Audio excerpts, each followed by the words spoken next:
Show Hillary Clinton's numbers plummeting in the last 2 months. Since March, Clinton's favorability rating dropped 7 percentage points to 46%. Honest and trustworthy, a drop of 8 points this spring to 42%. The polls also show that Clinton is running about even with Rand Paul, Scott Walker, and Marco Rubio in the head-to-head matchups. Meanwhile, Clinton says she will hold the first rally of her campaign at New York City's Four Freedoms Park. The park is named for President Franklin Roosevelt's Four Freedoms Address in 1941. The former First Lady has often cited Eleanor Roosevelt as a role model.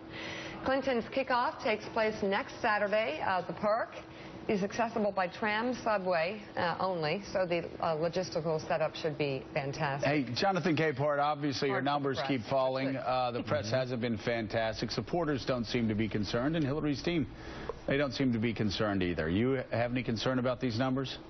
It's still early. I mean, yes, I do have concern because anytime your trustworthiness numbers, your favorability numbers go down, especially where they seem to be now for Hillary Clinton, that's not good. The one thing she has going for her in terms of this poll is that it's still early. We're 17 months out from the general election. Poll numbers are just a snapshot in time. They bounce up and down. It'll be a problem if the bounce doesn't go back up. So, Jeremy Peters, this is something new. When you look at actually her approval rating, let's put that back up, and also then we'll go with the cares about people like you. I did not realize that this poll actually had her upside down. Never thought I would actually see that. Hillary, honest and trustworthy, 42% say yes, 57% say no. That is 15 points. And then on the favorability, unfavorability question, Jeremy, she's actually upside down on that as well. 46 have a favorable opinion of her. 50% have an unfavorable position. Those numbers are, well, they're almost Republican-like, Jeremy.